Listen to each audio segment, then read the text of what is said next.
I have seen the requests, and while I don't have another catalog to flip through, I thought I could take you guys through some of our curriculum. I'm gonna keep staring at myself, I'm sorry. I thought I could take you guys through some of our curriculum, flip through some pages. So I have 3 kids, 3, 5, and 7. I am, you can't see, 32 weeks pregnant with our 4th. And we truly do a hodgepodge.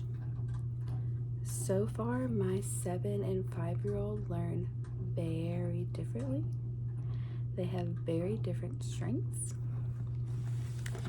and very different interests. And so I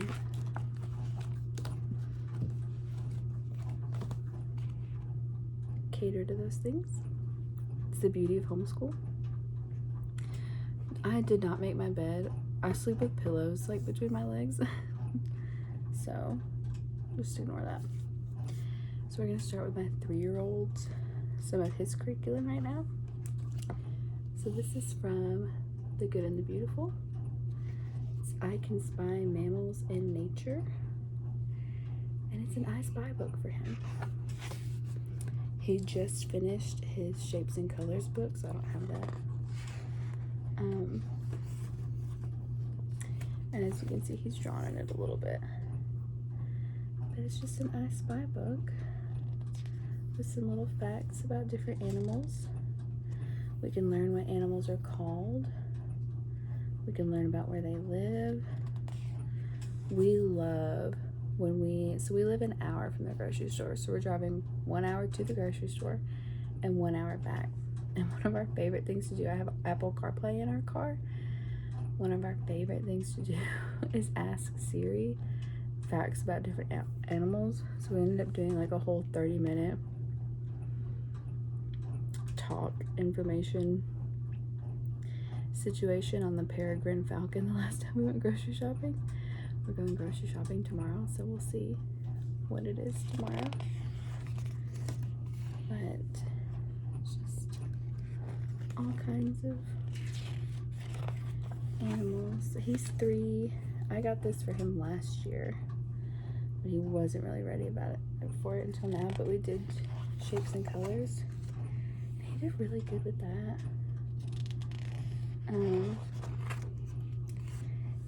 That being said, he doesn't really like to do schoolwork unless the other 2 are like sitting down and doing schoolwork. My middle child, the 5-year-old, will sit and do a workbook all day long. She loves it. My 7 and 3-year-old though we're gonna have to make a game out of it because they don't love to sit still and do anything, which is fine. Totally fine. So yeah, that's his school book from The Good and the Beautiful. I think this was like, I think it was $5 or less. I bought it when he was 2. It had to be really cheap because I wouldn't have just bought a 2-year-old a school book. I don't really believe in starting formal schooling before 6. Or before your kid is ready. Again, my 5-year-old loves to sit and do schoolwork. So we started with her when she was like 4. But, so that's the 3-year-old. And he's also got a handwriting practice.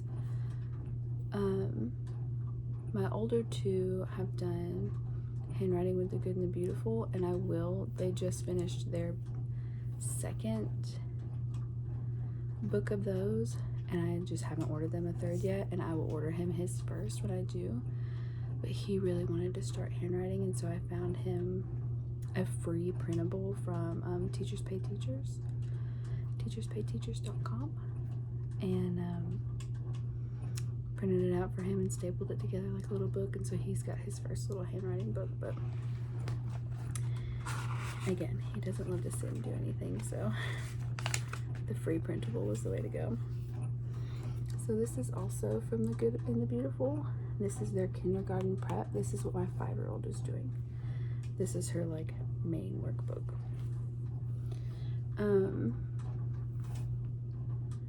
She did their, so they have a pre-kindergarten book that's like 3 times as thick, and then kindergarten prep, and then kindergarten. And I will say their pre-kindergarten and kindergarten prep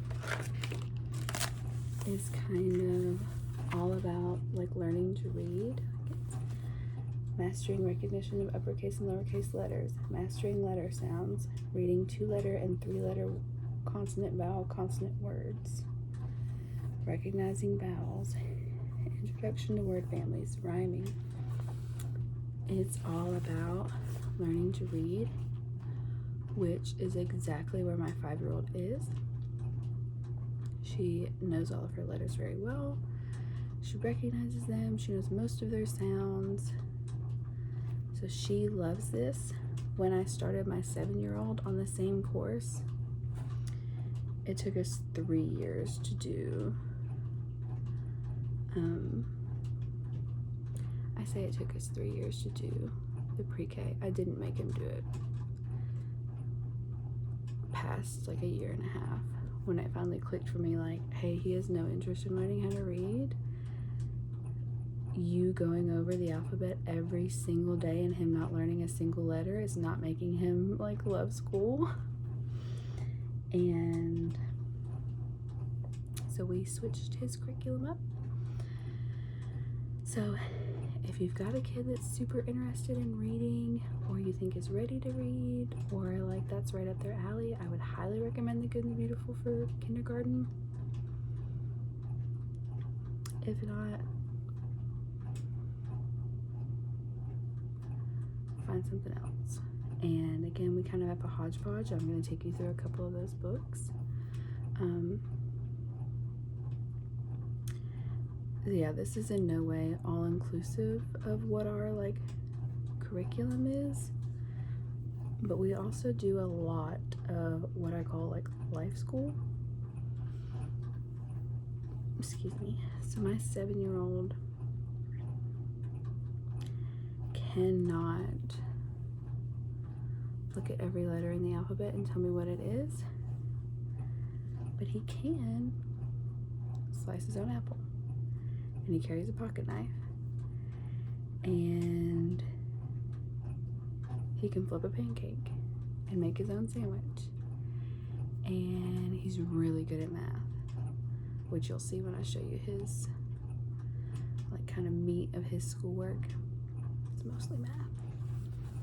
And we'll get to reading when we get there. It's not something that we're completely off of. It's just not his main focus right now, and I'm so fine with that. So again, this is my 5-year-olds. This is The Good and Beautiful's kindergarten prep.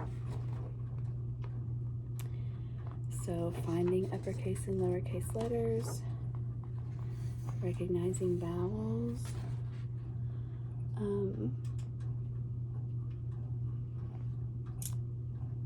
saying the name of each item and then circling the letter that it starts with. I do also want to say a touch of handwriting, but that's why we get the handwriting books.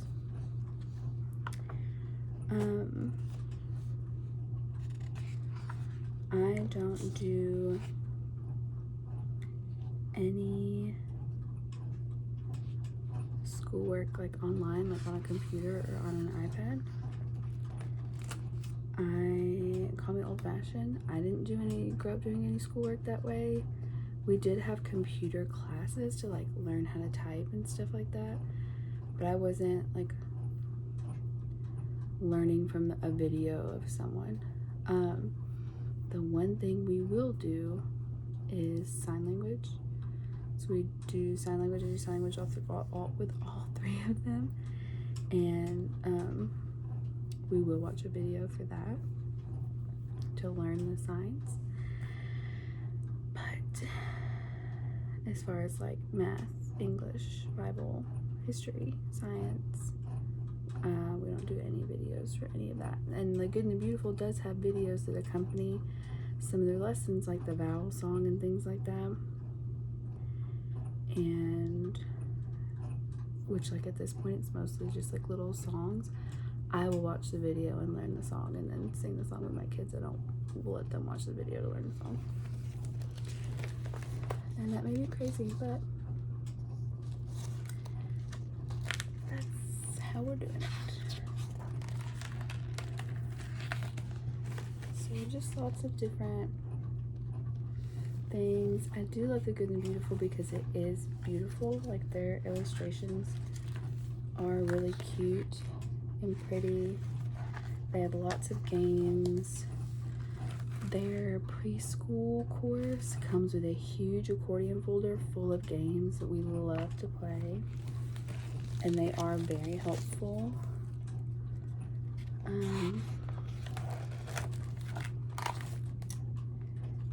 Yeah, it's very reading centric, this one, but lots of games and really pretty to look at and really enjoyable. So that again was also the Good and the Beautiful. Now we're gonna go over to my 7-year-old's curriculum. And again, there's a lot of stuff we do together. I think I do want to try out Gather Around. It's a homeschool curriculum specifically for kids with families in multiple different like age brackets, so that you can all sit together and be learning the same thing, but their workbook will have their like age appropriate or like learning appropriate information. My hair looks so gross tonight, guys, I'm sorry. So one of his books is Kindergarten Morning Work from Memoria Press. I love this for a 7-year-old boy who does not want to look at the same thing for 15 minutes unless it's something he's really into. This has been great. So they do their name. This one was like handwriting. They trace this is red, gets to color it red, fill out the pattern, and then it gives him like a little lesson. So like that one says smile.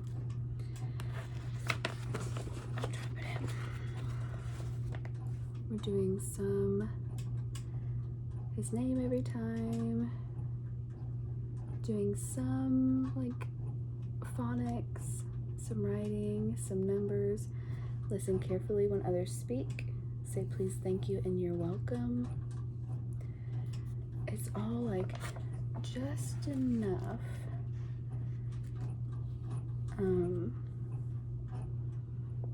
to keep him interested to do the whole page, like Salem, G, trace and write G, color the pictures that end with G sounds, write the before numbers, the number that comes before. Conversations go back and forth politely with helpful answers and questions. Consider your words before you speak. Be truthful, kind, and helpful.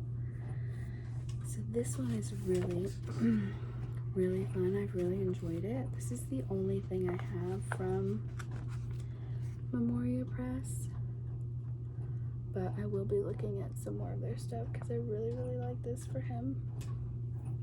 Just as like a little something. And yeah, it just kind of gets harder as it goes on. It's like, here's some pages we haven't gotten to it yet. I say harder, it gets like more advanced as it goes on through the workbook. And this is definitely not all encompassing, but don't take a drink when you have food in your mouth. Don't reach across the table or someone else's plate. Sweet little lessons. Yeah, just different things. So that's Memoria Press. I really, really, really like it. Some more colors and numbers and phonics and tracing. Look for opportunities to be kind. All good stuff. And then he's also got this book because math is his joy in life. We do this. I will say this is a little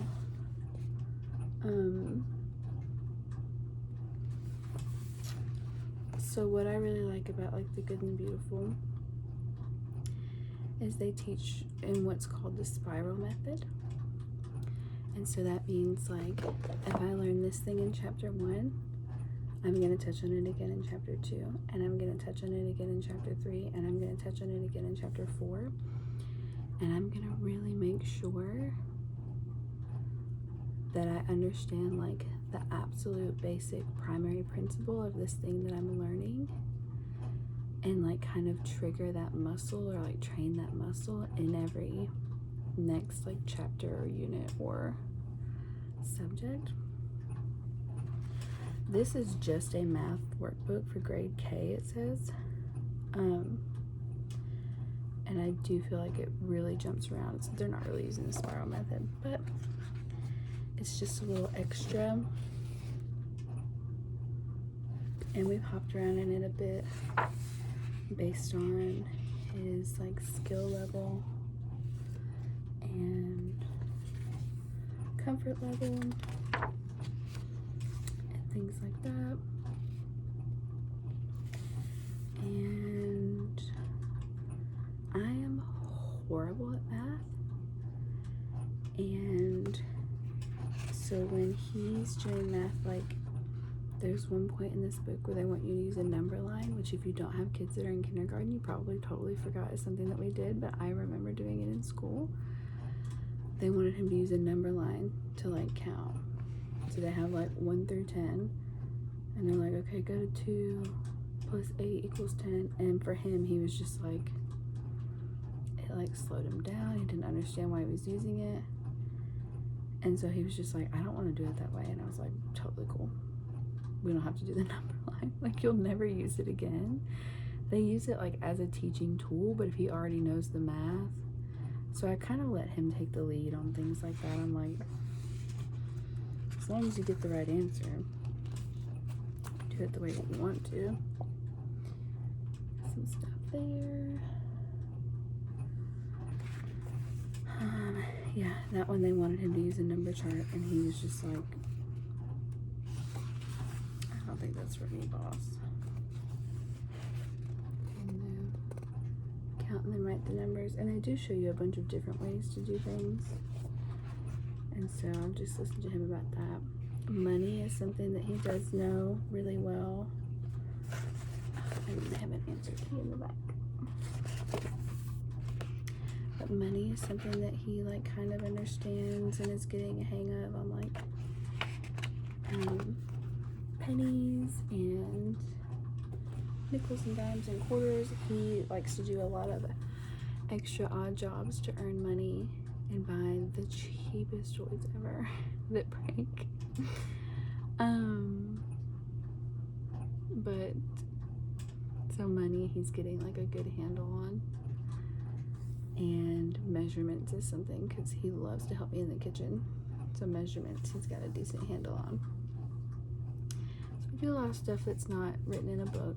And then I have one more book that I use for all of them. I should have brought our Bible book in here too. I didn't. Maybe I'll go through that tomorrow. But this is Science for Little Hearts and Hands, the Big Book of Science Stories, Fields and Flowers. We love this book. It's got a few different stories in it. It's from the Good and Beautiful. It's so pretty and so detailed. Sue's Christmas fur. So like when spring first got here, they did a Dumburger's bark. We did ants. They had a story about ants in here. And so we did that, and then we searched our yard and flipped over rocks looking for ants. Yeah, Adam's ants. And it shows you, it tells you all about ants, how they live, what they eat, the segments of their body, what a queen ant looks like.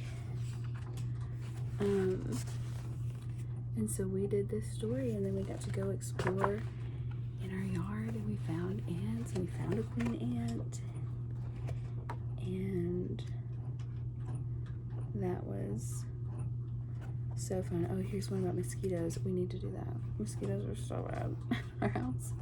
Maybe we'll have a new appreciation for mosquitoes after reading the story. But they're just so cute and so fun and so detailed and digestible. There's dragonfly one. We need to do that too. We've got dragonflies. We are big on bugs over here. Like, we also have a poetry book for them that's like based in nature. We have a Jesus storybook Bible that we read from. We read one story every day.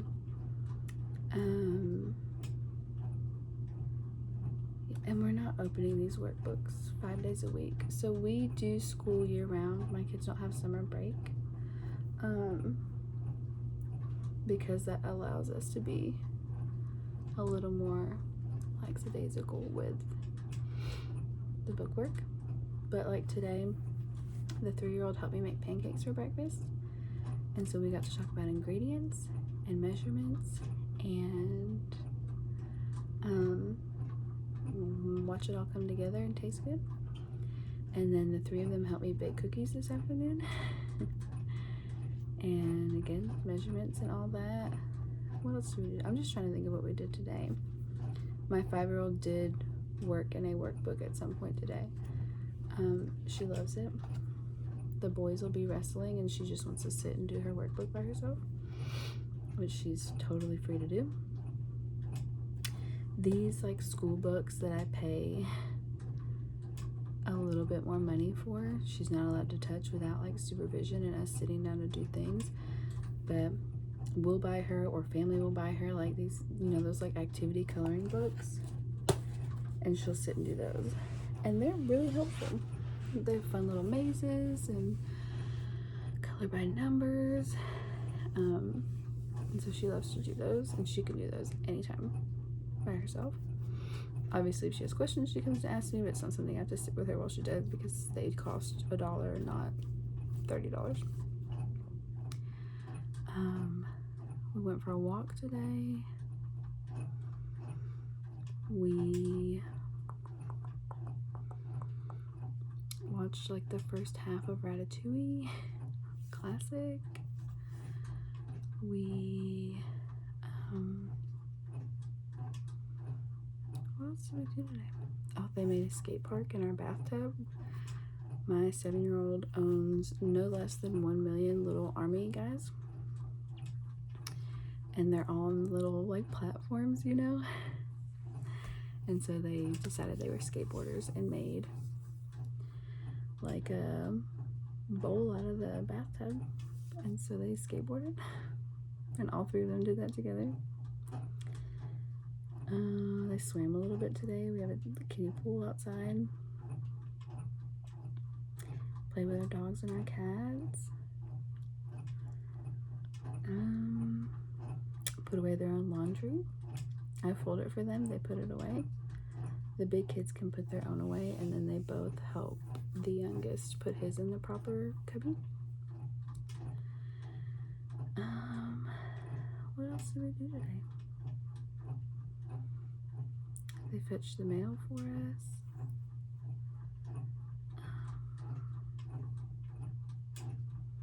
Yeah, I don't know. Our days are full, and they're learning every minute of it. And so I don't feel very strongly that they should have to be sitting still and have their nose in a book all the time.